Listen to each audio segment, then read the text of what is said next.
São 8 horas aqui em Macau, 8 horas da noite aqui em Macau, 8 da manhã nos Estados Unidos. Então, esta é a hora em que estava prevista para começar. Então, vamos tentar manter tudo no horário. Então, gostaria de dar a todos muito boas-vindas a esta décima... faltou a questão clássica do Zoom. Estão todos me ouvindo? Então, os dedinhos assim, espero que estejam todos me ouvindo. E então vou pedir a todos que mantenham os microfones desligados durante as apresentações, né? Mas podem fazer perguntas pelo chat. Talvez, como nós talvez tenhamos tempo no final, dependendo de como for, podemos até abrir para discussão vocal, por voz também. É uma outra possibilidade, porque somos 3 pessoas, temos cerca de 1h20 para discutirmos e falarmos, então pode ser interessante ter discussões mesmo. Depois a gente vê isso no final, as perguntas serão todas feitas no final. Então, esta sessão 11 do EMEP é, de uma certa forma, dedicada ao ensino de português na China. Nós fizemos esse grupo, eu sou Caio Cristiano, professor do Politécnico de Macau, do Instituto Politécnico de Macau, o professor Júlio Jatobá, da Universidade de Macau, e aquela que vai falar primeiro, a professora Lúcia Anderson, que é professora da Universidade Normal de Pequim. Ela é formada em letras pela PUC de Campinas, ela trabalhou como revisora de português enquanto se graduava, depois ela fez uma especialização na USP, trabalhou durante algum tempo na IBM, depois trabalhou na agência de notícias Xinhua, que é a agência de notícias oficial da China, fez mestrado em língua e culturas chinesas na Universidade de Comunicação da China, a universidade onde o português começou na China, na verdade. Depois ela voltou para o Brasil, depois trabalhou em empresas, depois ingressou num doutorado na Unicamp sobre relações China e Brasil e voltou a Pequim, na Universidade de Pequim, ficou lá até 2018 e depois começou a trabalhar como professora de português na Universidade Normal de Pequim. E no ano passado ela completou o doutorado, então, doutora Lúcia Anderson. Uma outra coisa importante que ela não escreveu aqui, ela é a primeira professora brasileira da Universidade Normal de Pequim, né? Antes dela só havia professores portugueses nessa universidade, é a primeira professora brasileira a ter dado aula lá. Então, Lúcia, pode ativar o seu microfone, muito bem-vinda, e pode começar a sua comunicação. Obrigada, Caio. Agradeço a introdução. Vou compartilhar minha tela agora e falar sobre essa pesquisa que eu fiz. Sobre português, língua estrangeira, aqui na China continental, e a inserção de elementos culturais para preparar os alunos para intercâmbio estudantil. Então, como o professor Caio falou agora, eu terminei o doutorado no final do ano passado, dia 23 de dezembro, minha tese foi sobre adaptação de executivos brasileiros aqui na China. Então, as dificuldades que esses brasileiros enfrentam, passam ao trabalhar em empresas brasileiras em território chinês. E, a partir dessa pesquisa, eu vi que é possível analisar a adaptação de chineses no Brasil e em Portugal, e adaptação de brasileiros aqui na China, mas em diferentes áreas. Mas para essa pesquisa que eu vou apresentar hoje, foi a adaptação de chineses no Brasil e em Portugal. Mais especificamente, alunos chineses de português fazendo intercâmbio nesses 2 países de língua portuguesa. A ideia dessa pesquisa surgiu durante o período em que eu estava na Unicamp, em 2015 e 2016. Eu tive a oportunidade de conhecer vários chineses que estavam fazendo intercâmbio na Unicamp e acompanhei como se deu esse processo de adaptação, de integração na sociedade e como se deu... como todas as dificuldades que surgiram a partir desse processo. Eu também tive a oportunidade de acompanhar alunos chineses no exterior e vi de perto também tudo que todo esse novo mundo a partir dos olhos deles. Também pude acompanhar isso de perto. Na Universidade Normal de Pequim, eu sou responsável por várias disciplinas, incluindo Cultura e Sociedade de Comunidades de Língua Portuguesa e também Multimídia em Português. Então, a partir dessas duas disciplinas, eu pensei em como seria possível preparar melhor esses alunos para o intercâmbio nesses dois países de língua portuguesa.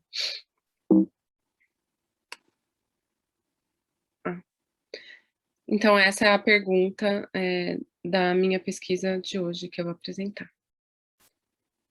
Eu vi que os materiais didáticos e as aulas preparam os alunos para se comunicar em português, mas também para ser turista nos países de língua portuguesa.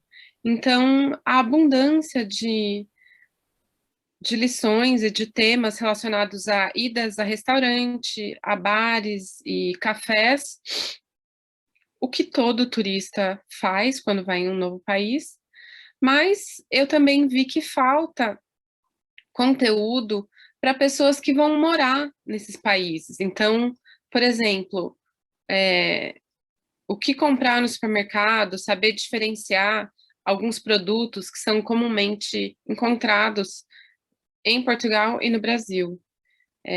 Poucos materiais didáticos têm essas informações, quer dizer, na verdade, eu não sei de nenhum material didático que tenha essas informações atualizadas. Então, eu vi que existe essa lacuna.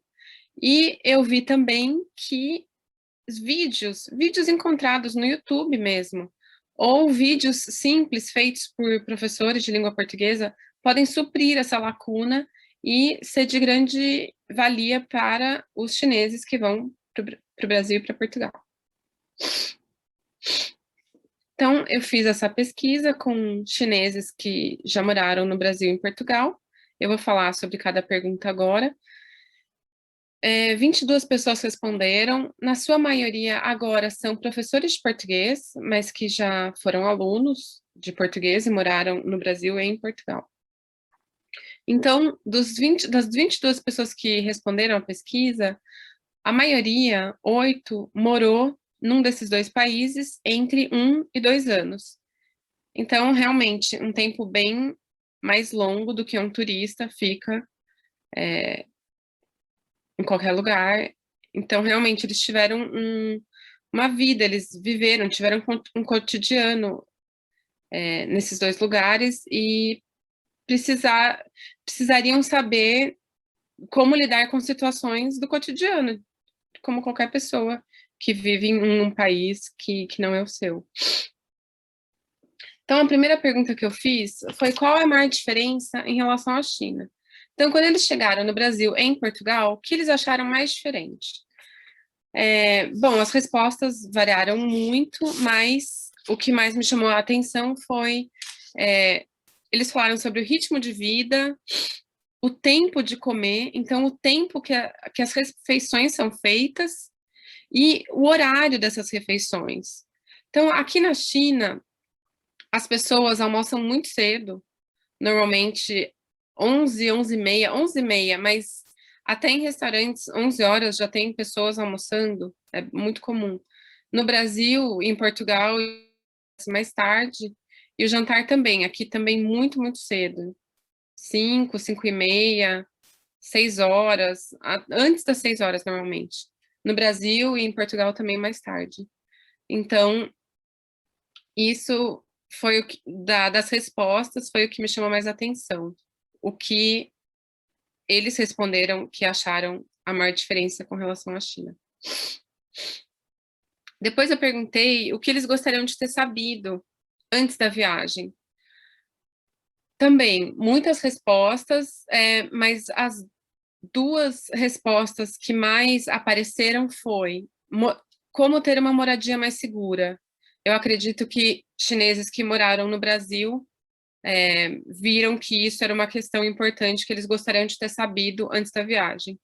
E outra coisa foi 5 pessoas, então das 22 que responderam, 5 disseram que gostariam de ter mais informação sobre alimentação no geral. eu perguntei também quais foram as maiores dificuldades ao chegar no Brasil ou em Portugal.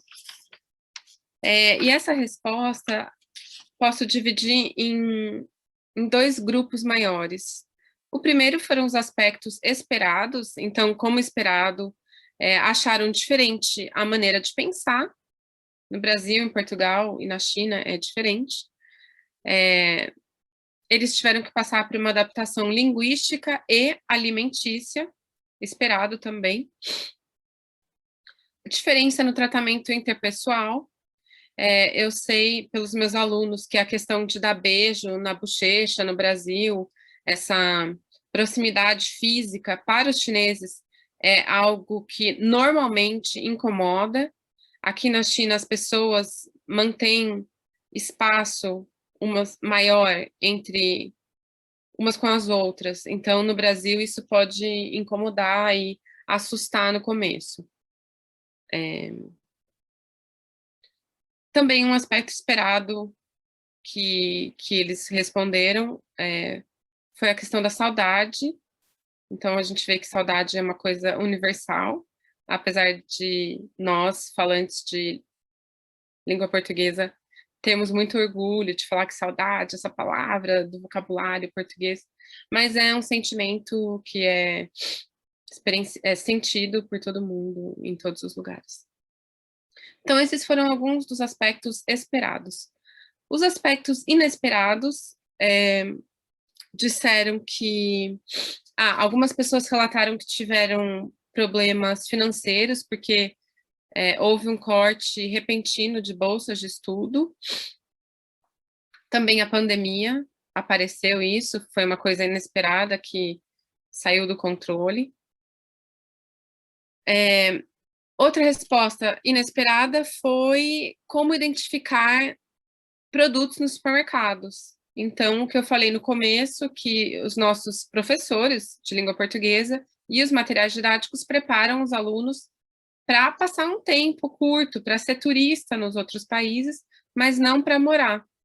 Então, como identificar os produtos no supermercado foi uma queixa que apareceu. Eu também perguntei sobre o tempo que eles moraram no Brasil e em Portugal, se comiam mais comida chinesa ou local. E 10 entrevistados disseram que comiam mais comida local. Então, isso mostra um esforço para integração, porque é muito mais fácil, se você vai fazer a sua própria comida, é mais fácil você fazer a comida que você está acostumado. Então, uma comida chinesa mais simples, mas a maioria respondeu que comia comida local. Isso realmente mostra um esforço para se adaptar e se integrar na sociedade. E 8 responderam que comiam comida chinesa, e uma menor parte que dependia da ocasião. Eu perguntei também quantas vezes por semana você comia comida chinesa, e 9 entrevistados, então quase a metade, disse que comia 5 vezes ou mais. Então as opções eram 1 vez, 2, 3, 4, 5 vezes ou mais. Então, quase metade comia 5 vezes ou mais.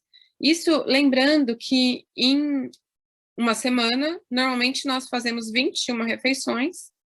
Então, café da manhã, o pequeno almoço, almoço, jantar. 3 vezes, né? 3 refeições por dia, 7 dias por semana. Então, por isso esses números, às vezes 5 vezes, ou mais. E também eu perguntei quantas vezes por semana você comia comida local, brasileira ou portuguesa, e 12 entrevistados, então mais da metade dos 22, respondeu que comia 5 vezes ou mais. O fato de mais da metade dos entrevistados comerem comida local, brasileira ou portuguesa, 5 vezes ou mais por semana, também mostra um esforço para integração e adaptação do lugar em que eles estavam morando.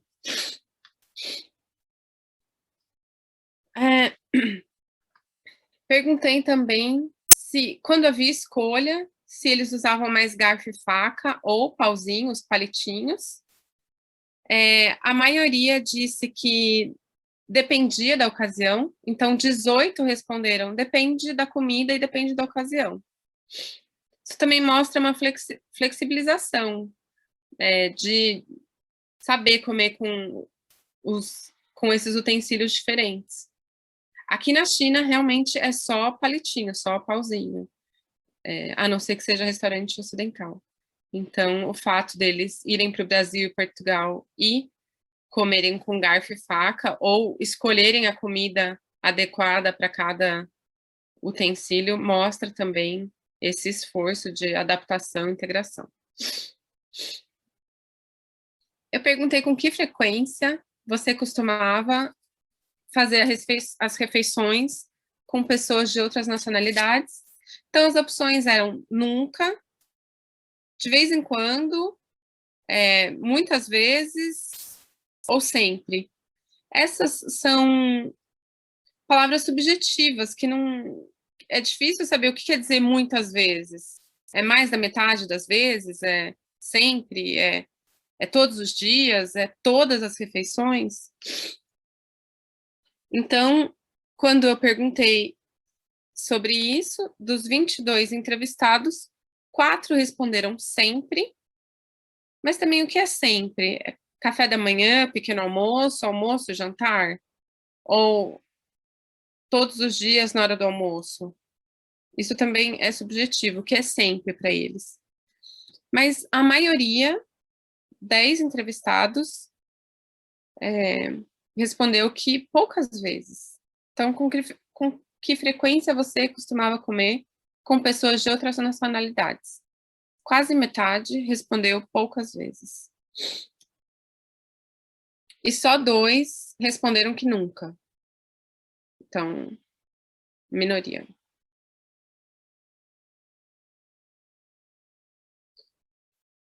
Bom, essa pergunta eu acho que é a mais interessante.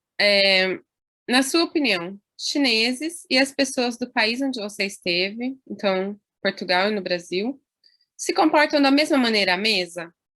Primeiro, as respostas. 8, então quase metade, respondeu que sim, da mesma maneira. E 8, o mesmo número, também quase metade, respondeu que não, muito diferente.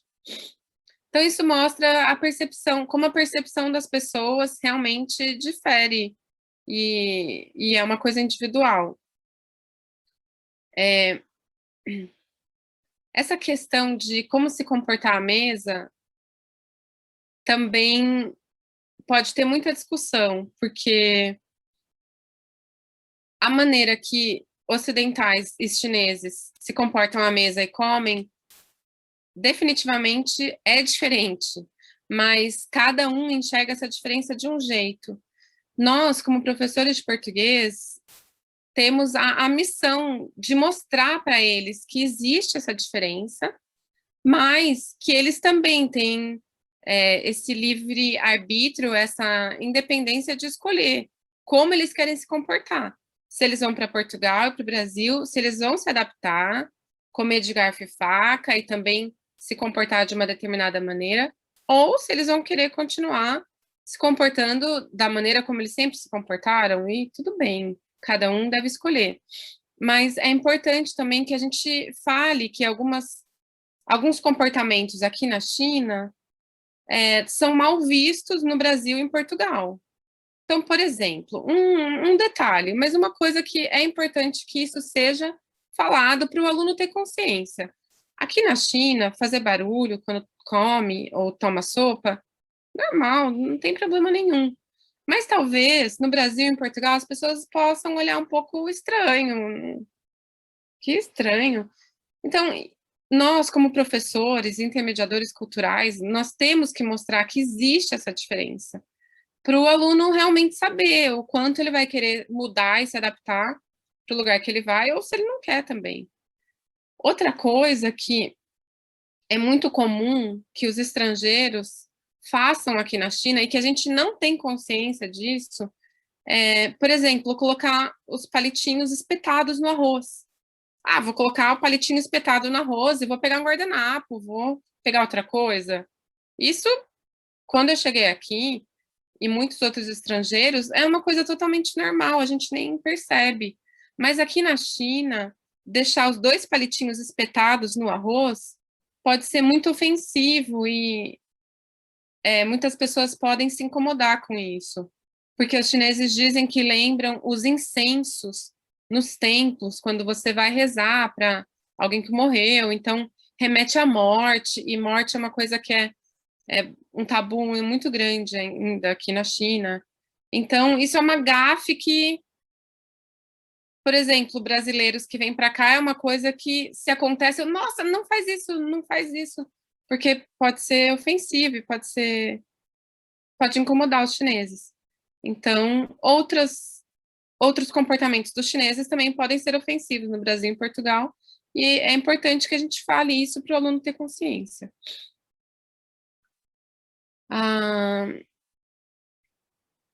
Vamos lá. Perguntei também se o vocabulário aprendido em sala de aula Lúcia, apenas para dizer, você tem mais 5 minutos, tá bom? Obrigada, já estou acabando. Obrigada, Caio. Perguntei se o vocabulário aprendido em sala de aula foi útil para ajudar o aluno a pedir comida. Sim, a maioria disse que foi útil. Então, dos 22 entrevistados, 10 responderam que foi útil. E somente 5 responderam que foi mais ou menos, não muito útil. Fiz uma pesquisa simples no YouTube, coloquei português no supermercado. E vocês viram, vocês podem ver o terceiro vídeo que aparece é do presidente português no supermercado. Mas eu queria ver vídeos sobre ensino de português com vocabulário de supermercado. Como isso poderia ser mostrado para os alunos de modo a auxiliar a vida deles no Brasil e em Portugal. O primeiro vídeo dessa professora Márcia Macedo tem um conteúdo que eu julguei útil, interessante para os alunos. Ela mostra, que são outros vídeos também que aparecem. Mostra como é feita a divisão dos supermercados no Brasil, onde ficam as frutas, os legumes, o material de limpeza. Eu acho que vídeos como esse são vídeos simples que mostram o cotidiano, podem ser muito úteis em sala de aula e podem suprir essa lacuna que falta, esse conteúdo que não é encontrado em livros didáticos. Então, essa minha pesquisa, acho que é uma coisa para a gente refletir e ver não só esse vocabulário de supermercado, esse vocabulário alimentício, mas como que nós podemos ajudar os alunos a viver, a morar nesses países, não só a ser turistas no Brasil e em Portugal. É isso, muito obrigada. Se vocês tiverem alguma pergunta, podem fazer no chat, a gente vai responder no final, junto com o Caio e o Júlio. E aqui está meu contato, meu chat e também meu e-mail. Então, muito obrigada. E agora acho que é a vez do professor Júlio. Então, Lúcia, muitíssimo obrigado. Eu vou pedir para você parar de compartilhar a tela. Perfeito. Então, agora eu vou passar as apresentações. Então, depois da Lúcia, o meu colega e amigo Júlio Jatobá, ele é professor da Faculdade de Letras da Universidade de Macau. Eu sou do IPM, ele é da outra universidade aqui de Macau, da Universidade de Macau. Já está lá desde 2016, é graduado em Letras pela Universidade de Brasília, é mestre em Linguística Aplicada pela Universidade de Macau e doutor em Estudos Literários e Interculturais pela mesma instituição. Foi professor destacado pela Divisão de Promoção da Língua Portuguesa de Itamaraty, ou seja, foi leitor do Brasil na Universidade de Estudos Estrangeiros de Cantão, no interior da China, entre 2010 e 2015. Desde 2016, ele é professor de português língua estrangeira na China, e tem como objeto de investigação e interesse pessoal o ensino da língua portuguesa, as políticas linguísticas e a tradução literária chinês e português. Eu acho que é mais sobre o ensino da tradução exatamente que ele vai se debruçar na sua apresentação, que vai começar agora. Então, a palavra é sua, Júlio, pode começar. Eu vou desligar aqui o meu microfone.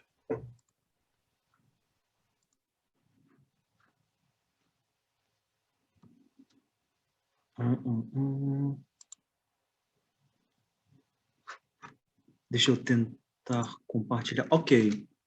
Primeiramente, boa noite, bom dia, boa tarde a todos. Vou falar um pouco sobre tradução hoje e algumas diferenças e algumas especificidades de ensinar tradução na China. Eu vou abrir mão de ter uma conclusão mais detalhada, porque não vai haver tempo de mostrar todos os exemplos, e muito mais uma provocação que eu gostaria de trazer para a discussão de hoje. Então, vou começar. Eu vou ler um pouco e alternar minha fala, porque a minha experiência diz que quando eu falo sem ler, eu acabo falando o que não devo e o que eu deveria falar eu não falo. Então, para não me perder um pouco, eu vou começar lendo.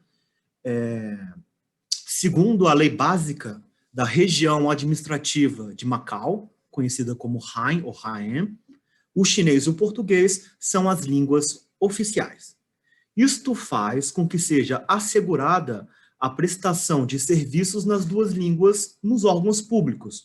Na prática, porém, por falta de trabalhadores bilíngues qualificados em português e chinês, o atendimento ao público acaba sendo quase que exclusivamente sendo oferecido em chinês ou inglês.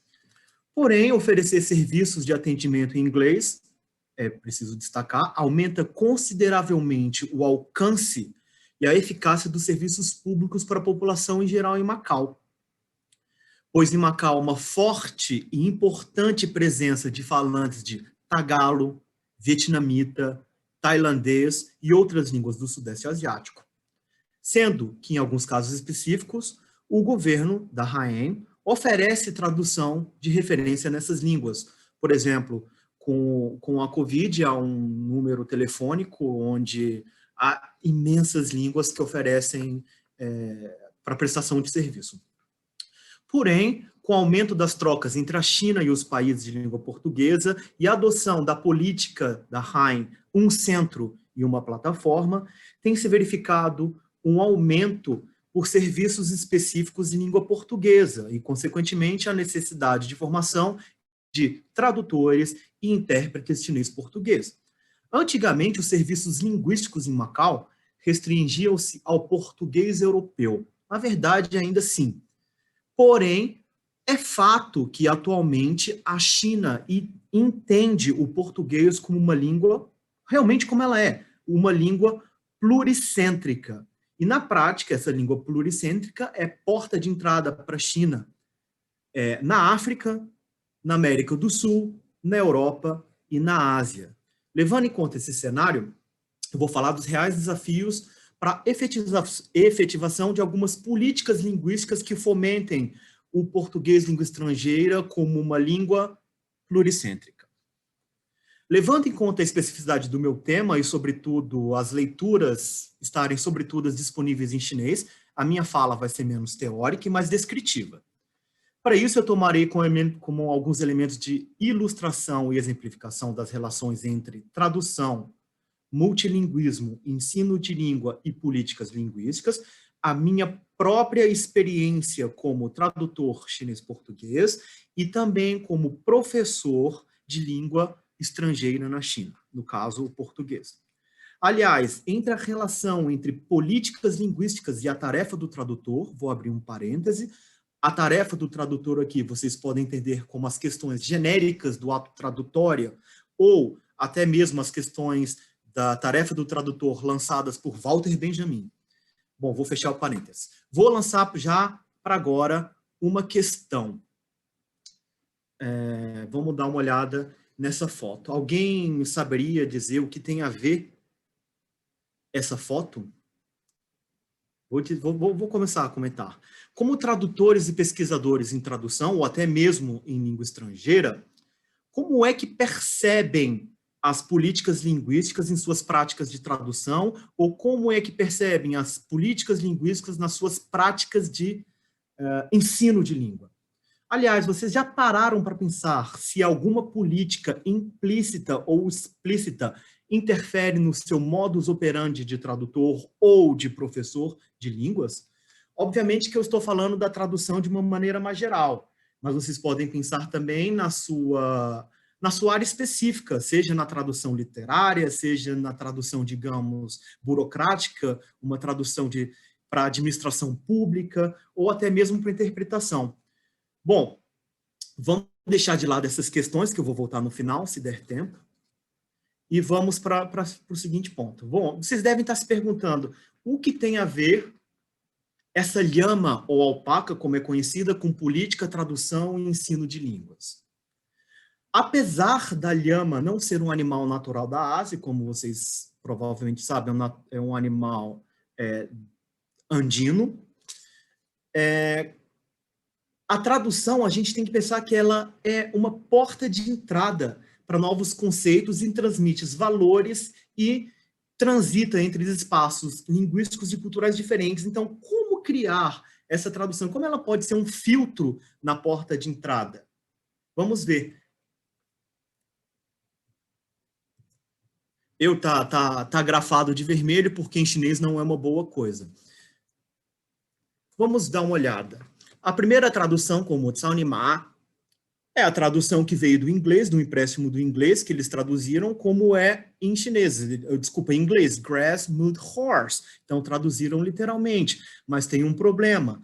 Esse mesmo som em chinês, que eu não vou dizer o que é, se quiserem saber, vocês podem encontrar na internet, não quer dizer a mesma coisa, soa muito mal em chinês. Vocês podem até olhar no Moodle. Eu acho que em inglês dá para perceber mais ou menos a tradução do Google. Alguma coisa com a sua mãe, ou WTF, né? Que é uma brincadeira que surgiu um pouco na China. A problemática do controle, agora falando de política linguística, quando a gente fala de política linguística, a primeira coisa que vem na cabeça de quase todo mundo é uma lei, ou é alguém que controla o uso das palavras, e sim, está corretíssimo. A lei, a política linguística expressa, ela se apresenta dessa maneira, um controle sobre como usar uma norma da língua, sobre um vocabulário mais adequado, um vocabulário politicamente correto, mas apenas essa visão, ela não é satisfatória para a gente poder entender o processo de tradução e como se dá esse processo de tradução. Para isso, eu vou comentar agora, eu vou deixar a imagem e vou comentar alguns exemplos emblemáticos sobre política linguística ao longo da história, porque não começou com a Bíblia, já que é para algo tão emblemático. Em Gênesis 11, versículos 1, 6 e 7, aparece o mito de Babel, que é muito usado pela tradução, e diz: e era toda a terra de uma mesma fala, de uma mesma língua e de uma mesma fala, e o Senhor disse: eis que o povo é um, e todos têm uma mesma língua. E isto é o que começam a fazer. E agora não haverá restrição para tudo o que eles intentarem fazer. Eia! Desçamos e confundamos ali a sua língua, para que não entenda a língua do outro. O mito de Babel, já podemos dizer aí que poderia ser, historicamente, pelo menos no Ocidente, no Oriente Médio, a primeira política de língua. Na literatura, a política linguística é tema presente e recorrente. Por exemplo, na obra 1984, de George Orwell, a visão de um Big Brother que controla o pensamento por meio da manipulação da língua tem intrigado a muitos. Inclusive, muitos ainda julgam isso ser possível. Essa visão é sustentada em 3 crenças sobre língua e sobre o pensamento. Primeiro, a suposição que na língua, que pensamos na língua que falamos. A segunda, a proposição associada à linguística Sapir-Whorf, o relativismo linguístico. E a terceira crença, a alegação de que nós comunicamos por meio de um código linguístico comum que permite que os falantes emparelhem pensamentos com as palavras de acordo com regras semânticas e sintáticas fixas, portanto, que permitem que o público recupere os pensamentos simplesmente decodificando a mensagem textual original. Problematizando o entendimento sobre o que é política linguística, falarei uma questão que me norteia no meu pensamento e no meu ato tradutório e como eu penso política linguística, mas que, por justamente parecer muito trivial, ela desvia toda a nossa atenção porque ela é capaz, e por isso ela é capaz de normalizar alguns discursos. Refiro-me a uma visão simplista de associar política linguística a um texto oficial ou a uma política explícita. Vou ler em português, o que está em inglês, para facilitar. Peça a um vizinho ou a um passageiro sentado ao seu lado no avião ou no ônibus que defina política linguística e você provavelmente ouvirá uma referência a algum tipo de texto oficial. Essa definição é problemática, pois desumaniza, descontextualiza e deshistoriciza as políticas oficiais do Estado e, de fato, faz parte do aparato ideológico pelo qual elas são normalizadas. A política não é uma coisa desincorporada, mas um processo socialmente, é um processo sociocultural situado, é a complexidade de práticas, ideologias, atitudes e mecanismos formais e informais que influenciam as escolhas de linguagem das pessoas de maneira profunda e penetrante no dia a dia. Mesmo que não tenhamos plena consciência de como somos importantes nessa parte operante na engrenagem do macroplanejamento linguístico, nós, tradutores e professores de língua, temos de atentar-nos sempre à seguinte realidade: políticas linguísticas não precisam ser explícitas e ou oficiais para que sejam efetivas. As políticas linguísticas estão a todo momento naturalizadas nos discursos hegemônicos e, portanto, parte indissociável da ideologia hegemônica. Resultado, a ideologia é como, nesse caso, o poder simbólico de Bourdieu, uma vez que os discursos ideológicos passam a ser percebidos como não ideológicos. Vale a pena a gente lembrar o período de ascensão do planejamento linguístico, marcadamente nos anos 50 a 70 do século passado, onde foi no Ocidente marcado por controvérsias, pois muitos pesquisadores começaram a criticar as ações do Estado, alegando que instituições associadas à governança e ao Estado sustentavam a desigualdade e apoiavam uma nova ordem mundial hegemônica. A título de exemplo, nós podemos citar o trabalho de Gernot e Nick Pavil. Essas críticas referiam-se primordialmente ao fato de o planejamento linguístico cobrir a base ideológica do planejamento linguístico clássico e as reais intenções por trás da sua alegada neutralidade. Para isso, nós podemos citar os trabalhos de Bloomart, Toffelson. Pois como ressaltam Gernot e Nick Pavil, todo o planejamento linguístico assume uma prática específica de mudança social, e essa prática é um comportamento político e um assunto para análises políticas. Assim sendo, as políticas linguísticas dos estados, em muitos casos, são tratadas como questões de interesse e de soberania nacional, portanto, de acesso restrito e confidencial. O que acontece, o que eu diria que na maioria das vezes, é que as políticas chegam a nós implícitas, como eu já disse, parte de um discurso hegemônico, ou, como no caso ilustrado da Lhama, como sugestões de controle ou de uso correto ou politicamente correto das traduções ou das palavras. Em outras palavras, tomando emprestado uma expressão popular, para bom entendedor, meia política basta. Bom, eu gosto dessa visão que por um lado, a política linguística tem que ser um corpo de ideias, leis, regulamentos, regras e práticas elaboradas para alcançar uma mudança linguística planejada. É a parte da organização formal e da explicitação. É uma parte importantíssima. Porém, diante do exposto, eu gostaria de dizer que não é só isso, não? Diante do exposto, é entendendo tradução, é entendendo política, é entendendo linguística, é entendendo política linguística e tradução como um processo socioculturalmente situado em um tempo e espaço, ou fazendo analogia ao geógrafo brasileiro Milton Santos, um espaço geográfico, né, definido que se assenta a constituição básica do trabalho de um tradutor. A tradução é um produto de um processo e de um recorte multi e transdisciplinar. Convém, portanto, mencionar que a política linguística no nosso caso específico a tradução, afetam e interessam ao ensino de língua, sim, em geral, porque erroneamente não se trata de uma questão da linguística aplicada, mas sim da humanidade. Na humanidade entra tudo. Políticas linguísticas afetam muitas áreas das humanidades. Mas dentro da linguística é comum associar as políticas linguísticas unicamente ao exercício do Estado em controlar ou promover os seus interesses, como nós podemos ver nas imagens seguintes. Obviamente, dizemos que sim, essa é uma faceta da política linguística, porém, como alertamos, não deve ser a única, e não é a única. Nesse sentido, repetimos as palavras de McCarthy: a política não é uma coisa desincorporada, mas um processo sociocultural situado. Bom, tendo em conta essa dicotomia entre as políticas linguísticas e feitas essas considerações, vou falar da minha apresentar um pouco da problemática de ensinar tradução na China. Mais 5 minutos, Júlio. 5 minutos? Ok. Ou um pouquinho mais, 7. Ok.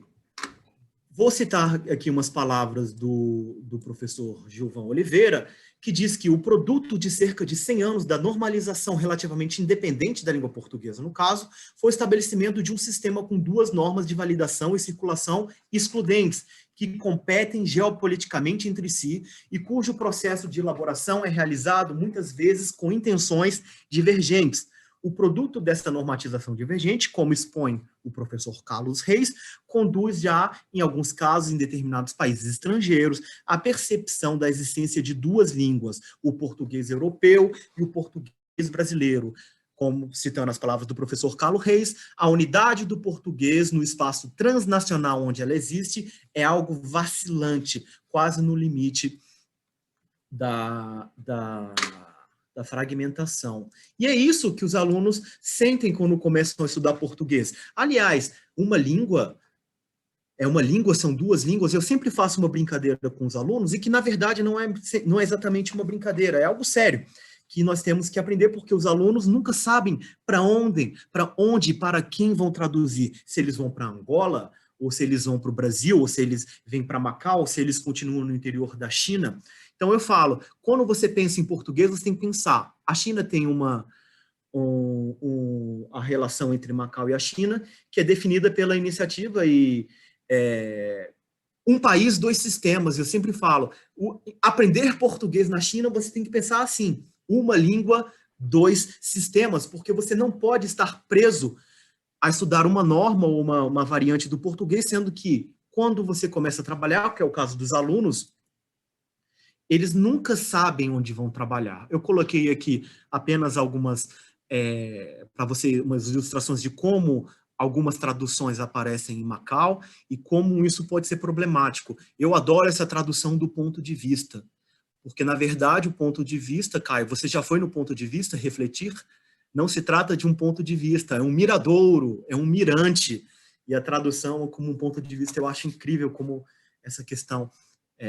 E algumas questões que a língua engana, né? Favor não soltar os animais. Mas, na verdade, não é...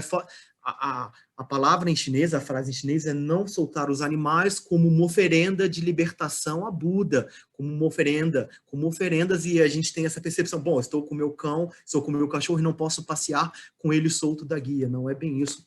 Mas vamos continuar. A questão da tradução, do tradutor-intérprete, a questão de Macau ser um centro de arbitração entre os países de língua portuguesa e a China é importantíssimo, ou seja, já não vale apenas o português de Portugal, o português europeu é sim muito importante em Macau, porque é ainda usado na administração pública, mas Macau não usa português apenas para Macau. Macau usa o português como uma língua pluricêntrica também. Bom, então nessa questão, o que eu acho interessante seria a China o maior responsável pelo crescimento do português como língua internacional? Porque é uma questão muito interessante. A China tem atuado, pelo menos nas minhas pesquisas e com meus dados, como um intermediário muito positivo, porque a China consegue, ao mesmo tempo, aí a China tem essa visão, e a China adota essa visão de entender a língua portuguesa como uma língua pluricêntrica e de respeitar muito bem as diferenças entre, pelo menos, a norma ou a variante do Brasil e de Portugal. Então, E vamos falar das línguas oficiais. Eu não vou ter tempo.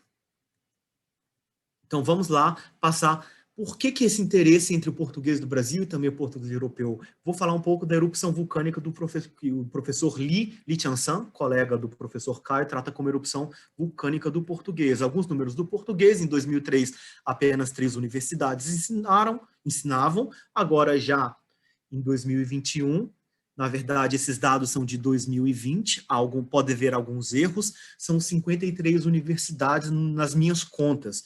Pode ser que sejam 50 ou até mais, isso depende de como conta a universidade, porque há universidades que já oficialmente abriram departamentos, mas não têm o curso, não têm aulas ainda. As províncias.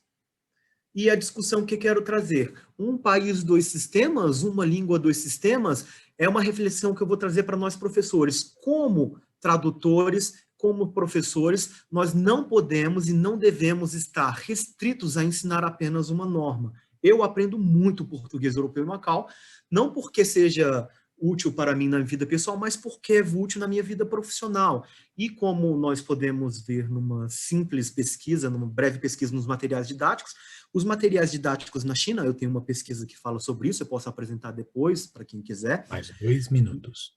3 minutos? Ok. Não há livros, não há materiais didáticos, pelo menos que eu conheça, que trabalhem o português como uma língua pluricêntrica, que ensine o português como as diferenças. Eu aprendi espanhol aprendendo as diferenças entre o espanhol europeu, o português, desculpa, o espanhol argentino, havia muitas diferenças, mas não há. Claro que isso tem vários motivos. Primeiro, uma questão editorial. O mercado editorial Brasil-Portugal vive uma briga muito grande. Há também a questão de formação de professores, mas a questão é, e os alunos? Porque eles precisam muito de dominar as 2 normas, as 2 variantes no caso. Por quê? O aluno de língua portuguesa na China, no interior da China, em Macau, eles até sabem por que entram, mas eles nunca sabem onde vão trabalhar depois. E nós temos que pensar também que a tradução, ela pode ser uma política linguística. Ele pode trabalhar com questões de política com a tradução. A tradução é um instrumento da geopolítica. Por exemplo, a governança do presidente Xi Jinping é uma questão muito clara. É um esforço de tradução que nós não temos ideia. Foram feitas traduções em pouquíssimo tempo, em várias línguas. Então, a questão de formação de tradutores, aí vem uma questão que eu trouxe esse livro porque é uma questão que gerou um pouco de debate, porque a tradução do livro em português é a governança da China, mas o pessoal aqui em Macau ficou um pouco chateado porque tinha que ser a governação, porque tinha que usar o português europeu, mas usaram o português brasileiro, gerou um pouco um conflito. Mas, enfim, então como que nós podemos ver a tradução? Qual é a questão que eu quero trazer? É o que os nossos alunos precisam e como nós, professores, temos que sair de nós mesmos para poder ensinar o que os alunos precisam. Eu vou citar uma pequena frase de Vinícius de Moraes, uma música que ele fala: o homem que de dentro de si não sai, vai morrer sem amar ninguém. Então, um professor que de dentro de si não sai para conhecer o outro, ou para conhecer uma outra norma que o aluno precise, ele não está realmente contribuindo com todo o potencial que ele tem para ensinar o português na China. O português na China deve ser tratado como uma língua, como ela é, uma língua pluricêntrica.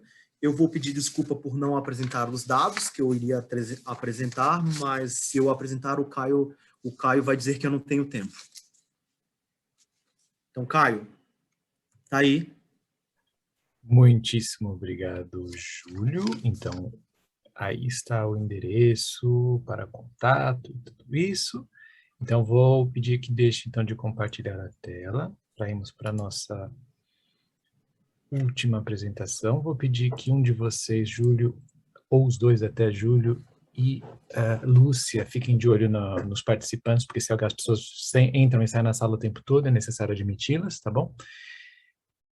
E agora eu estou numa situação estranhíssima, que eu vou apresentar o próximo, que sou eu mesmo, né? Então, eu sou Caio Cristiano, sou professor adjunto do Politécnico de Macau, do Instituto do Politécnico de Macau.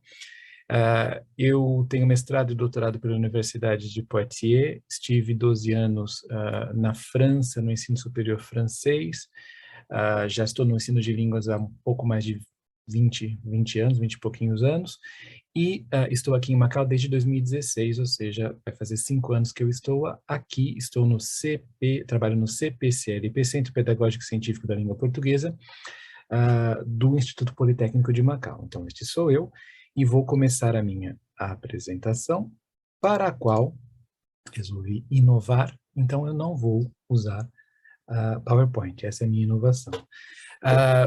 Eu vou simplesmente falar com vocês, vou fazer um diálogo com vocês e depois nós podemos conversar mais.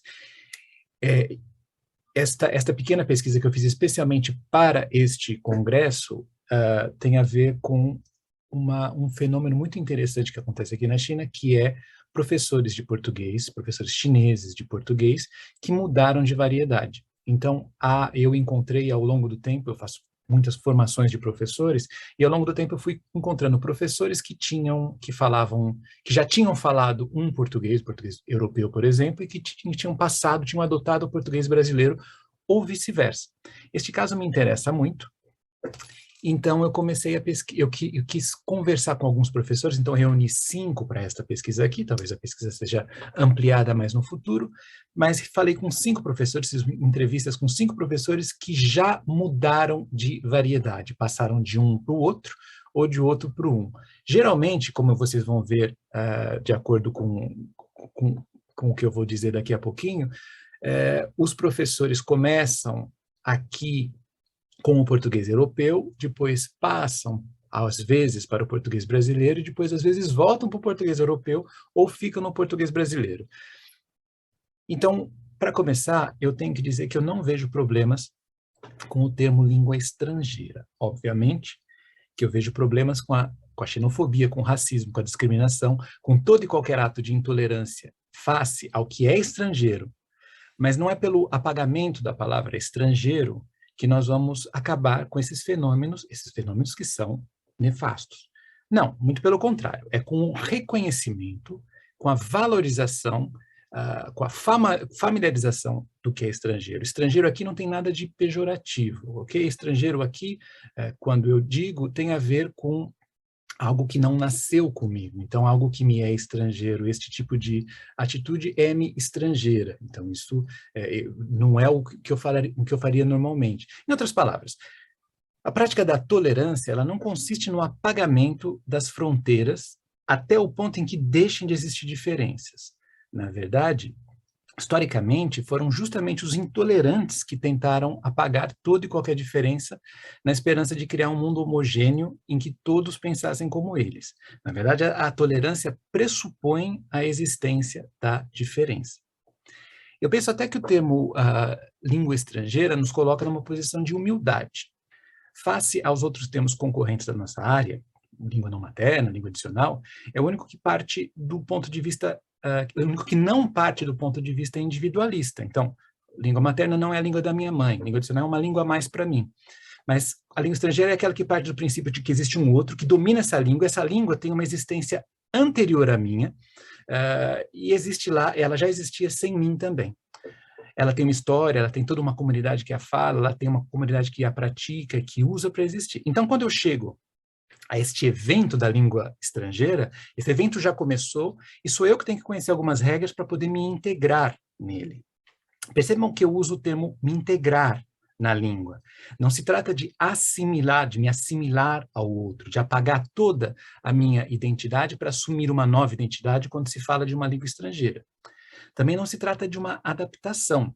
Adaptar dá sempre a ideia de um certo improviso, de algo que não pertencia a um lugar e que só está lá porque o original não estava disponível. Quando, por exemplo, se a haste do meu óculos quebrar, eu vou pôr um pouco de fita aqui para consertar, mas é algo temporário, é algo feito para quebrar o galho. Quando eu falo de integração, eu falo de fazer parte do todo, mantendo as minhas características próprias, trazendo contribuições que, sem essa história que é toda minha, que é toda nossa, eu nunca poderia trazer. Quando, por exemplo, o cantor uruguaio Jorge Drexler, ele canta a sua MPB, quando a cantora japonesa Lisa Ono canta sua bossa nova, quando o grupo francês Fabulous Troubadours canta repente, eles não estão assimilando a música estrangeira, eles estão integrando uma tradição estrangeira com contribuições inestimáveis que ninguém, a não ser eles mesmos, poderia trazer.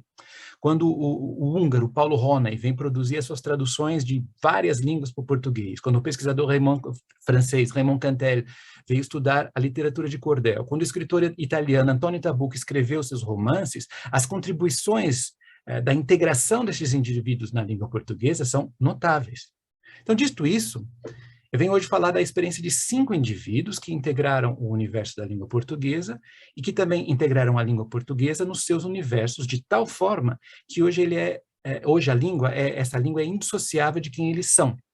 Eu tive longas conversas com 5 professores, eram 3 professores e 2 professoras. Essas conversas foram muito elucidativas, elas serão a base do que eu vou dizer a partir daqui.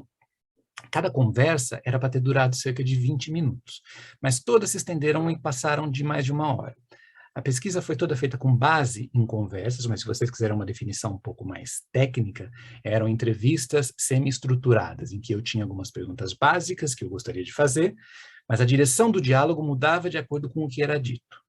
Esse tipo de investigação, ela não busca definir a realidade ou definir a verdade, mas dá conta de uma realidade discursiva, que é a minha interpretação do discurso desses 5 indivíduos, que pode ou não refletir o que pensa a totalidade dos outros professores chineses. Em todo caso, em todos os casos, em todas as entrevistas, eu sempre comecei com a pergunta: qual foi o seu primeiro contato com a língua portuguesa? No caso desses 5 professores, a resposta foi sempre bastante parecida. Na China, é muito comum que você não escolha a matéria que você quer estudar, mas que você seja escolhido por ela. Em tempos mais antigos, o meu colega James Lee, como que citou, que o Júlio citou agora há pouco, isso era ainda mais incisivo. Uma pessoa podia estar estudando engenharia e o governo definia que, a partir daquele momento, essa pessoa ia estudar português. Essa era a realidade de uma geração mais antiga de professores, por exemplo, a primeira geração de professores de português, que agora está aposentada ou para se aposentar. Falando desta primeira geração de professores de português, é muito importante lembrar que, no ano passado, o ensino português fez 60 anos aqui na China. Obviamente, nós estamos falando do interior da China, né? Então, o interior da China exclui Macau, Hong Kong, Taiwan. Então, em Macau já se ensinava português bem antes disso, mas, contrariamente ao que se poderia supor, e dada essa longa presença dos portugueses aqui na China, foram professores brasileiros, os desbravadores, aqueles que iniciaram o ensino do português no interior da China. Eu escrevi, ano passado, em comemoração dos 60 anos, um artigo numa revista, se quiserem, depois eu ponho o link aqui no chat. Pois bem, a geração de hoje, ela já tem alguma escolha. Existe aqui na China um exame chamado Gaokao, de que todos os entrevistados me falaram, e que todos, com o objetivo de que eu compreendesse bem o que eles diziam, me disseram, é mais ou menos como vestibular. Na verdade, não é bem assim. Ele seria mais similar aos exames nacionais de Portugal, ao baccalaureat da França, de alguma forma similar ao Enem. Quase todos do Brasil, né? Quase todos os chineses, ao terminarem o ensino médio, eles passam por esse teste e as notas que eles têm no teste acabam definindo o que eles podem ou não estudar, já que os cursos mais concorridos, eles têm notas de corte extremamente elevadas. Como vocês devem imaginar, o português não é um dos cursos mais concorridos e muitas das pessoas que vão para português, elas teriam como primeira escolha outras línguas ou até mesmo outras licenciaturas. Um dos entrevistados, por exemplo, um dos meus entrevistados queria mesmo era estudar japonês. O outro começou estudando chinês para estrangeiros e depois passou para o português. Isso significa que os entrevistados, antes de começarem a estudar português, não tinham necessariamente um grande conhecimento a respeito desta língua ou das culturas dos povos que falam esta língua. Uma outra pergunta que eu fiz a todos foi: quais informações você tinha sobre o português antes de começar a aprender? Agora, por favor, eu vou pedir a todos que suspendam o modo julgamento neste momento, porque é capaz de que nosso orgulho lusófono saia um pouco ferido a partir disso. Mas alguns dos entrevistados não sabiam quase nada sobre a nossa língua. Todos sabiam que o português era a língua de Portugal, até porque o nome da língua indica este fato. Mas nem todos sabiam, por exemplo, que o Brasil fala essa língua. Quanto ao fato de Timor-Leste, Angola, Moçambique e Cabo Verde também terem português como língua oficial, este era um fato totalmente desconhecido desses estudantes. Antes de começar a se queixar do absurdo, da falta de cultura geral dos chineses, eu peço a vocês que me digam, sem olhar no Google, quais são as línguas oficiais, e dentre essas, qual a língua mais falada de Burundi, de Malawi, de Burkina Faso, sem olhar no Google, por favor. Então, cada um dos 3 países tem uma população de mais de 10 milhões, ou seja, maior do que a de Portugal. Então, agora sim, podem começar a julgar a falta de cultura dos outros, né? Bom, outra coisa que me chamou a atenção nessas conversas foi a ideia da forte influência dos acontecimentos mundiais que são externos às nossas vidas. À primeira vista, pode parecer que os grandes acontecimentos, eles servem para vender jornais, mas que eles não nos afetam diretamente. O entrevistado, no entanto, foi influenciado pelo retorno de Macau à China na sua escolha do português. Outra entrevistada teve a sua primeira experiência marcante no uso da língua durante as Olimpíadas de Pequim, quando ela tinha que acompanhar representantes de delegações lusófonas. É óbvio que o crescimento do Brasil, o grande crescimento do Brasil, que começou no início dos anos 2000, teve um enorme impacto em todos também. Mas essa é uma parte de que eles não falaram, sou eu que estou dizendo. O que eles falaram foi do crescimento das relações da China com os países lusófonos. Obviamente, o Brasil é o país lusófono com mais relações com a China. Essas relações e o crescimento da língua foram um resultado direto das políticas implementadas pelo governo da época, o que nos deixa agora com um pé atrás. Pois se as políticas de abertura e crescimento tiveram um impacto positivo naquela época, será que podemos dizer que a atual política de fechamento pode levar a resultados de diminuição do estudo de português nos outros países? Essa talvez seria mais uma consequência da macropolítica nas nossas microvidas. Para todos os entrevistados, o português europeu era dominante durante os estudos. Então, um ou outro tinha contato esporádico com um professor brasileiro, mas a variedade de português ensinada era a europeia. A maioria dos professores observavam o uso dessa variedade, né? Então, pode parecer um paradoxo, já que, como eu disse antes, foram os brasileiros que iniciaram o português no interior da China. Tudo fica ainda mais paradoxal quando percebemos que o governo central da China adotou o português brasileiro como a sua língua de preferência. Isso não é uma opinião minha, né? A agência oficial de imprensa Xinhua, onde a minha colega Lúcia trabalhou, quando emite comunicados em português, usa o português do Brasil. A Rádio China Internacional, que pode ser ouvida em todos os lugares do mundo, transmite em várias línguas, inclusive em português do Brasil. O livro do presidente Xi Jinping, que o Júlio falou, que se chama Governança da China, foi traduzido oficialmente na China, em português do Brasil. Quando o presidente Xi Jinping falou umas palavras em português, o que ele falou foi boa tarde, desse jeito, boa tarde.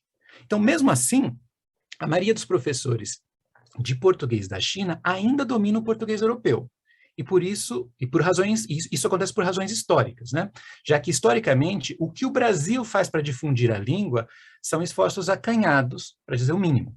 Eu não estou dizendo que nada se faz. Eu mesmo fui leitor da Embaixada do Brasil na França, como o Júlio foi leitor da Embaixada do Brasil aqui na China, mas quando a gente compara os esforços de Portugal com o seu Instituto Camões, com as realizações do Brasil, ficam um pouco envergonhadas, já que um país com uma população 20 vezes menor que o Brasil, provavelmente não é mentira dizer que investe 20 vezes mais que o Brasil nessa difusão.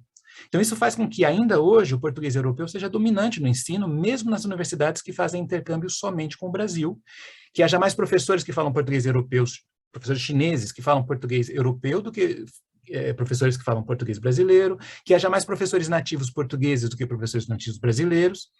Então, para esta pergunta, por que você escolheu falar a variedade que falava inicialmente? A resposta acabou sendo uma só, porque era a dos meus professores. Houve uma exceção, e que mostra como as relações pessoais e afetivas podem ter uma influência enorme na nossa vida. Um dos professores teve contato com um leitor brasileiro e decidiu falar como ele, apesar das professoras chinesas usarem a variedade portuguesa. Invariavelmente, esses professores passaram por um momento em que eles foram confrontados com outra variedade. Foi exatamente por isso que eu os escolhi para a entrevista. A situação mais normal foi a de mudarem para um país de língua oficial portuguesa. É neste ponto que eu chego a uma das principais descobertas dessa minha pesquisa. Não se trata de uma enorme descoberta que vai mudar a ciência e nem os estudos de linguística aplicada para todo sempre, mas uma coisa que nós pesquisadores devemos sempre saber e nunca esquecer. O fato de que aquilo que nós esperamos que vai ser o resultado de uma pesquisa não é necessariamente o que vai aparecer. As nossas expectativas, muitas vezes que são baseadas nas nossas experiências pessoais, elas não são necessariamente transponíveis. Então, quando eu pensei em incluir a pergunta, você sentiu a necessidade de mudar de variedade? Por quê? Eu estava esperando várias histórias de professores que me contavam que teriam sofrido preconceito por falar em uma ou outra variedade, que alguém teria dito para eles que é inadmissível usar essa variedade, que deveriam ter escolhido outra, ou algo assim desse gênero. Mas nada disso aconteceu. O que os professores me disseram foi que escolheram a variedade de uma forma natural. Eles estavam no Brasil e começaram a falar como brasileiros. Houve uma ou outra dificuldade de compreensão de vez em quando, mas ninguém nunca chegou para eles e disse para mudarem o jeito de falar. Alguns, depois de voltarem do Brasil, continuaram a falar em brasileiro, ou porque já tinham se acostumado, ou até mesmo por razões bem pragmáticas. Um professor me disse, por exemplo, que como o português brasileiro é mais raro na China, ele também é mais valioso. Outro voltou ao português europeu, não por imposição, mas porque ele disse que voltou para o seu primeiro amor. Outra voltou para o português europeu por uma questão de ambiente. A faculdade em que ela ensina dá preferência para o português europeu, e ela me disse o seguinte: se eu estivesse num país que falasse português africano, eu falava português africano. Se estivesse no Brasil, eu falava português brasileiro. Eu faço eu me adapto ao ambiente. Outra pergunta cuja resposta me surpreendeu positivamente foi: acredita que uma das variedades do português é mais fácil ou mais difícil para os alunos chineses? Eu estou tão acostumado a ouvir falácias do tipo o português do Brasil é mais fácil, o português do Brasil é mais simples, inclusive de colegas brasileiros e de colegas portugueses, que eu pensei que ia ter esse tipo de resposta dos professores chineses. Só que não aconteceu. Uma pessoa disse, uma das pessoas só disse, o português europeu tem regras mais rígidas. De resto, os outros 4 disseram que nenhum é mais fácil que o outro, inclusive com formulações bastante interessantes. Um disse assim, que o mais fácil é aquele que você gosta mais. O outro disse, bem falados, os dois são lindos. Então, quanto à questão que diz respeito a como eles geriam o fato dos alunos escolherem o português que quiserem, e parece que é assim que funciona na grande maioria das universidades da China, quer dizer, os alunos escolhem se querem falar português brasileiro ou português europeu, e os professores não têm problema com isso. Todos disseram que desde que o aluno seja coerente com a sua escolha, ele pode escolher o português que quiser. No entanto, foi aqui que apareceu algo que eu não esperava. Todos disseram que nas suas instituições é dada prioridade ao ensino da gramática do português europeu, por ela ser mais castiça, ou por ser o lugar de origem da língua. Era inesperado porque, ao mesmo tempo que, mesmo sem necessariamente ter informação linguística, e infelizmente as matérias de linguística não fazem parte do currículo dos professores de português aqui, então, mesmo sem terem essa formação, eles demonstraram uma consciência de que não existe uma variedade mais fácil, uma variedade mais difícil. Eu acredito que eles pensarem que o português, que é melhor ensinar o português europeu as regras da gramática, tem alguma relação com outra coisa que eles constataram em primeira mão, que foi, todos disseram que o português brasileiro são 2 línguas. Eles falaram que os brasileiros escrevem de um jeito e falam de outro. Obviamente que isso também é verdade para o português europeu e provavelmente para todas as línguas do mundo, mas as diferenças são particularmente, digamos, gritantes dentro do português brasileiro. Então, isso pode levar a crer que não há isso pode levar a crer que há uma inconsistência na gramática normativa do português brasileiro. Ou seja, esses professores chineses, eles chegaram às mesmas conclusões dos linguistas brasileiros dos últimos 25 anos. Essa resposta deles também pode ser uma influência de um discurso já pronto que eles ouviram dos seus formadores. Estou quase terminando e não vou passar de 20 minutos. Como era uma conversa, então eu também argumentei. Por exemplo, se fosse inglês, então, nesse caso, seguindo a mesma lógica, seria melhor ensinar o inglês da Inglaterra. Aí o professor me disse, não, aí é diferente. Para um outro professor, eu mencionei a questão da escrita simplificada, do Putonghua, né? Então, a China simplificou os seus caracteres há cerca de 30 anos, né? Então, eu falei, bom, se o melhor é explicar aquilo que é clássico, por que todos os chineses não aprendem a escrever o clássico, já que é melhor voltar sempre ao clássico? E a resposta foi, eu não tinha pensado nisso. E este é o ponto mais importante desse tipo de trabalho. Eu não sou o dono da verdade, os participantes também não são um simples objeto de estudo. A minha visão evolui com a deles e uma resposta do tipo, eu não tinha pensado nisso, pode parecer singela, mas ela demonstra uma enorme grandeza de pensamento que é característica de quem quer aprender mais e saber mais, e tem certamente o potencial de fazer evoluir o ensino do português língua estrangeira neste lugar, que atualmente já é o local onde mais se ensina português no mundo todo. Agradeço a todos, esta é a minha apresentação, e acho que não passei do tempo.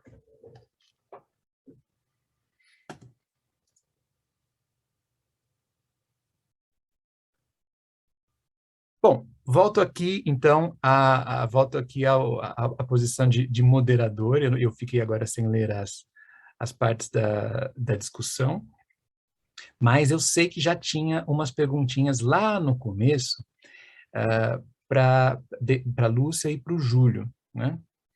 Então, eu vou voltar aqui e fazer estas perguntas. Eu vou começar com a Lúcia, que falou primeiro.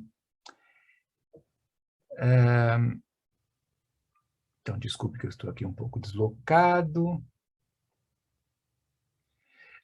O Alexandre, nosso colega Alexandre, lá que está na Coreia, agora diz que são questões bem relevantes para a experiência dos alunos fora do país de origem. E, às vezes, dependendo do interlocutor, parceiro, dentro do próprio país. Lúcia, obrigado pela apresentação. Eu gostaria, Lúcia, enquanto eu vejo outras perguntas aqui, eu gostaria de fazer uma pergunta para você.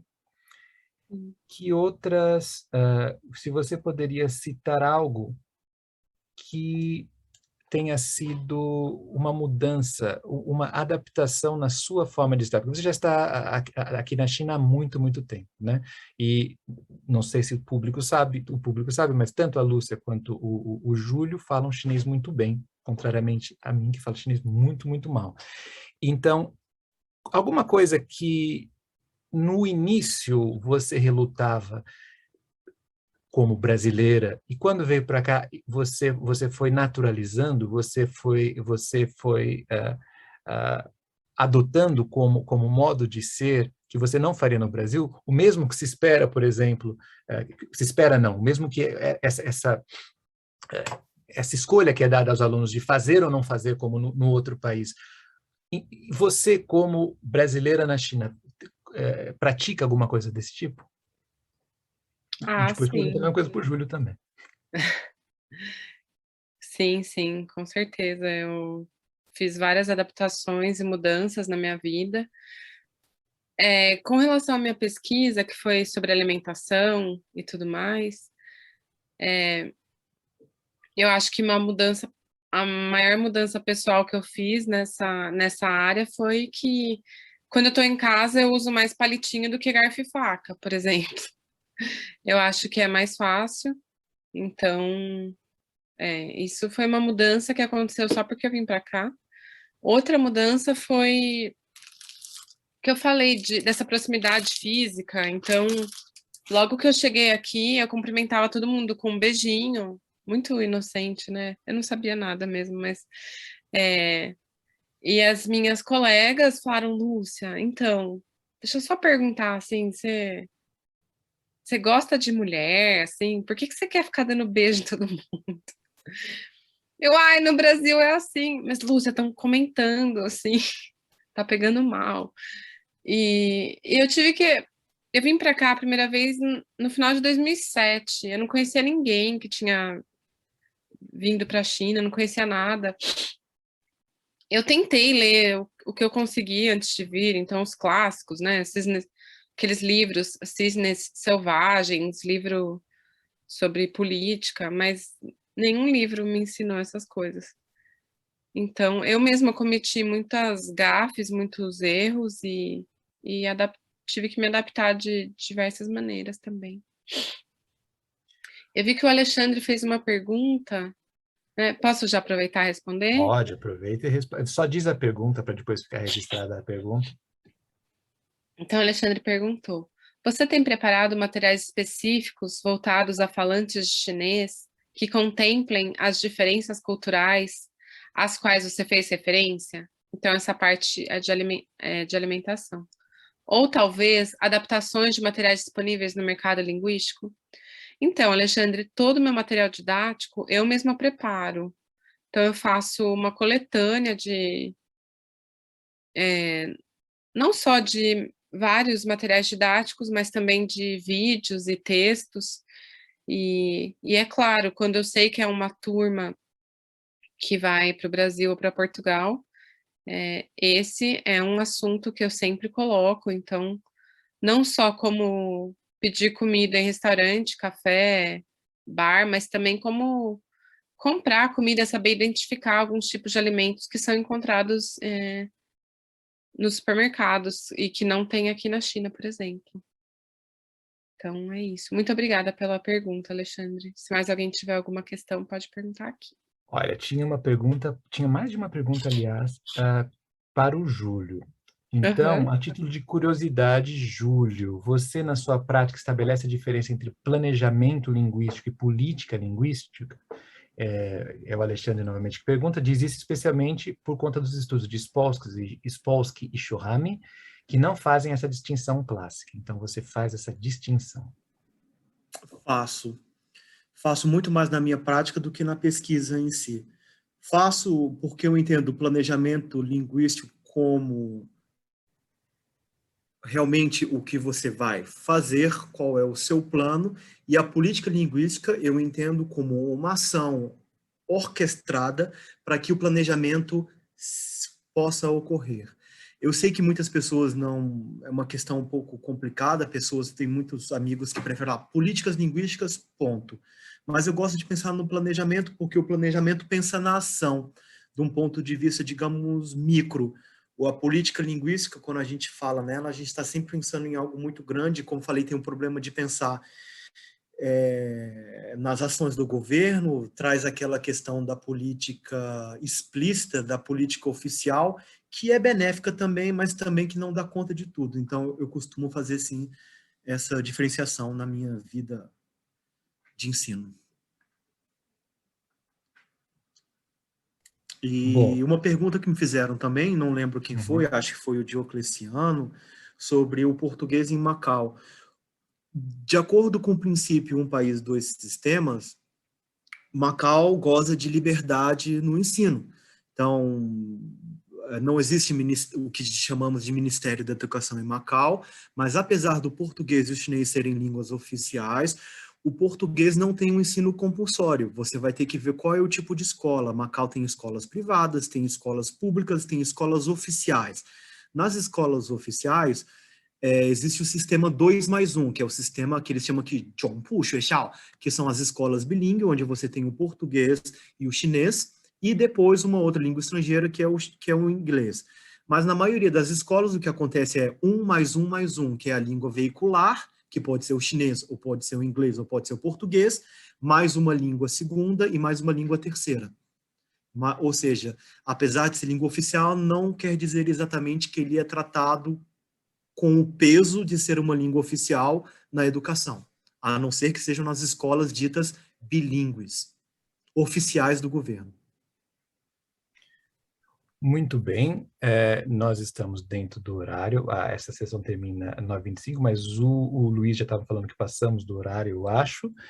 Então, eu vou convidar a todos vocês para verem lá no programa. Agora, eu acho que vai haver duas sessões concomitantes, então vocês podem escolher... o Luiz vai falar alguma coisa? Não sei. Vocês estão à vontade, ainda tem mais estão à 5 vontade minutos. Ótimo, então temos mais 5 minutos. Vamos aproveitar o ensejo, que temos aqui quase 30 pessoas na sala, então podemos então falar mais um pouquinho. O Diocleciano falou também sobre... Eu também quero falar para o português, passar acho que tem a ver relação com a minha fala, com o português de Moçambique, português de Angola, português brasileiro, português europeu, né?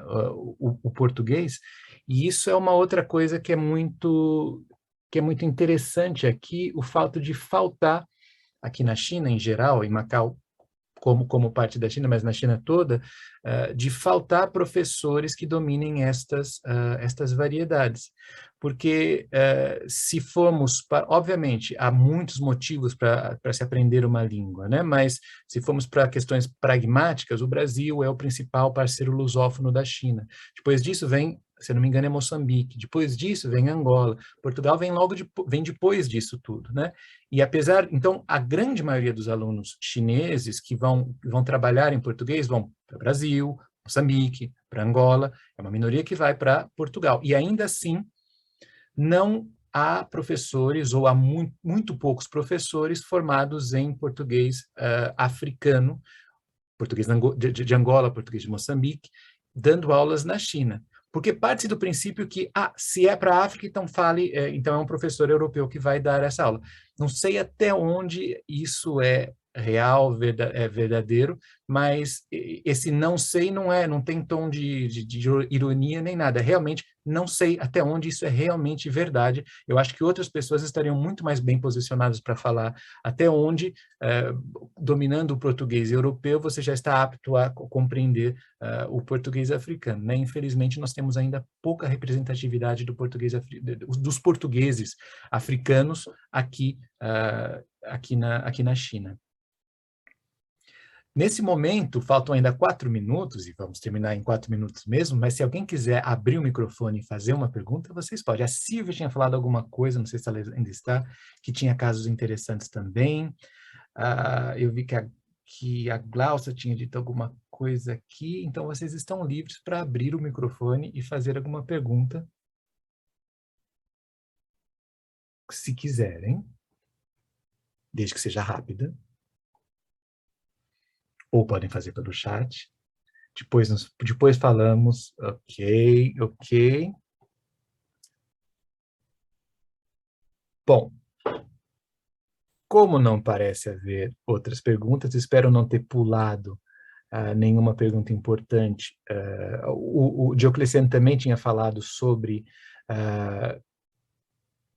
essa coisa de ensinar estritamente português europeu, português brasileiro. Acho que para a maioria dos aprendizes o importante é comunicar-se em português. Essa é uma das questões da nossa época, digamos assim. Uma questão para nós resolvermos, né? O que é ensinar português pluricêntrico? Porque eu acho que não há ninguém que não esteja de acordo que o português é pluricêntrico. Não há ninguém que não esteja de acordo com isso. O problema que a gente tem então, é pluricêntrico. Então, o que eu faço? Ensino como se tudo fosse uma coisa só, coisas que se usam em Cabo Verde, coisas que se usam em Macau, coisas que se usam no Brasil, e misturamos tudo, ou fazemos diferentes, colocamos em gavetas diferentes. São perguntas que, não vou dizer que não tem respostas, mas que tem muitas respostas diferentes.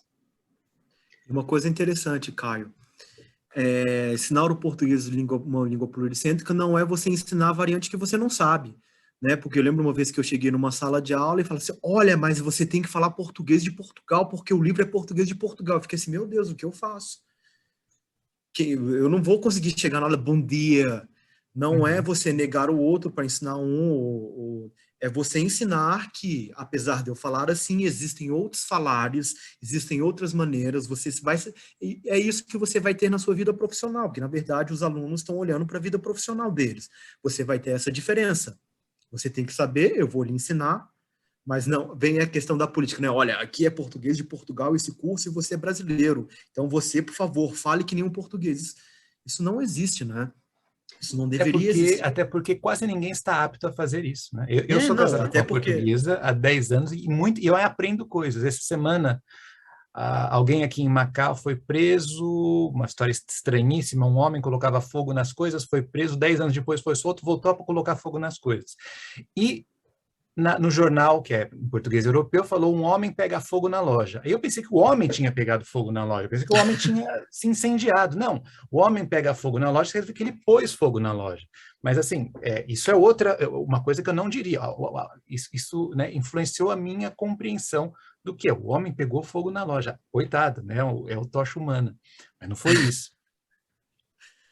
E essas questões enriquecem, né, Caio, o vocabulário, o repertório social, cultural de uma pessoa. Isso é muito interessante. Muito bem, agora sim estamos no horário, pontualmente às 9h25, a hora que nos disseram. Então, às 9h30 vocês têm mais 2 sessões. Agradeço imensamente a presença de todos que aqui estiveram. Espero vocês têm outras formas de nos contactar, vocês nos encontram por aí nas redes e tudo isso. Então, ficamos à disposição. Obrigado, Lúcia, obrigado, Júlio, obrigado, Luiz, obrigado a todos os participantes e abração para vocês todos. Tchau, tchau. Obrigada, tchau, tchau. Tchau, obrigado. Tchau. Tchau, muito bom. Parabéns. Obrigada.